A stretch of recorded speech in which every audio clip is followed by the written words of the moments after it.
রাতারাতি রাজা বাদশা, আজ খেলা কাল ফল, আজ খেলা কাল ফল।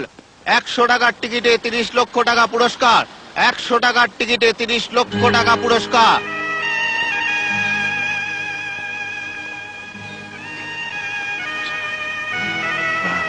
আমাকে 100টা টাকা দাও না গো,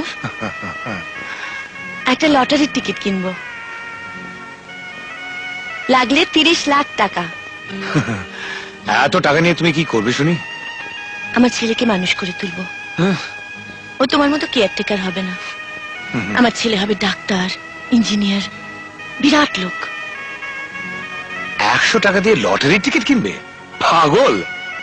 আমার ছেলেকে নিয়ে যে অনেক স্বপ্ন গো, টাকার অভাবে ওকে কি আমি মানুষ করতে পারবো না? আশা, তুমি তো জানো তোমার ছেলেকে মানুষের মতো মানুষ করার ক্ষমতা আমার নেই। তোমার স্বপ্নকে সামনে রেখে তাই তুমি পরের হাতে তুলে দিয়েছি। এই যে দাদা, বৌদির নামে একটা নিয়ে নিন, কালকেই খেলা।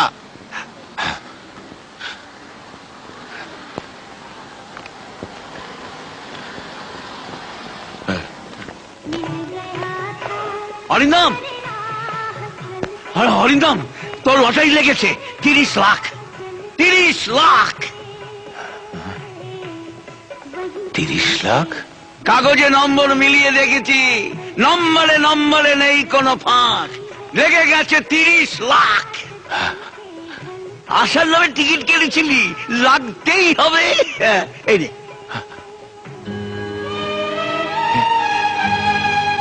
আমার ছেলেকে মানুষ করে তুলবো, ও তোমার মতো কেয়ারটেকার হবে না, আমার ছেলে হবে ডাক্তার, ইঞ্জিনিয়ার, বিরাট লোক। চল বাড়ি চল, কাল ভোরে টাকা আনতে শহরে যেতে হবে। আয় আয়।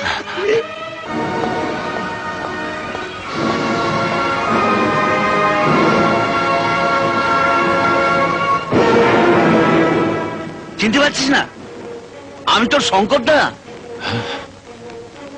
আমার আজকের এই সবকিছু তোর জন্য অরিন্দম। তোর লটারি 30 লাখ টাকা ব্যবসায় খাটিয়ে একের পর এক আমি ফ্যাক্টরি, মিল, বাড়ি, গাড়ি সব করেছি। ব্যাংক ব্যালেন্স করেছি 5 কোটি টাকা। দুঃখ শুধু একটাই, চালাক হতে পারিনি। তাই তো সব সম্পত্তি আমার নিজের নামে না করে তোর নামে করেছি। আমি শুধু 20টা বছর এগুলো আগলে রেখেছি। অরিন্দম, শঙ্করদা, একদিন টাকার জন্য আমি আমার ছেলেকে পরের হাতে তুলে দিয়েছিলাম। সেই টাকাই যখন আজ আমার কাছে ধরা দিয়েছে, তখন আমার ছেলেকে আমি আর পরের কাছে পড়ে থাকতে দেব না, পড়ে থাকতে দেব না।